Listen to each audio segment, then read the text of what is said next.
There's a lot of terminology that's been thrown around out there that, maybe our audience that isn't in the medical profession or didn't know somebody that, was involved in something like this. And you hear the words comminuted open fracture, a surgical release of the muscles and stuff like that. Can you tell us what a comminuted, and I believe I'm saying that right, please correct me if I'm wrong. You're actually pretty good at it. Yeah. Oh, I appreciate that. Thank you. I'm sometimes I work it out, other times maybe not so much. But what is that? Can you explain to our audience? Because compound fractures, we hear that a lot more. What is a comminuted fracture?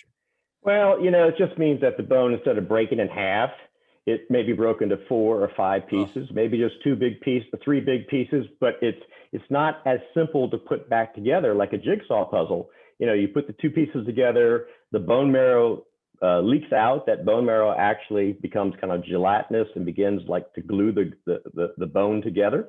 And so it'll heal over time, usually much better if it's a simple fracture. When it's comminuted, now you've got a lot of pieces to put back together. And the fact is, you don't have a lot of things to hold it together because the pieces are all over. So they ended up having to put a rod through him, right? And then screw that together, then begin to put the pieces back together.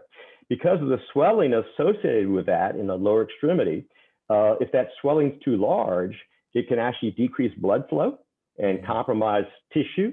And so they elected to do what they call a fasciotomy. They cut through the tissue on both sides. I've done it.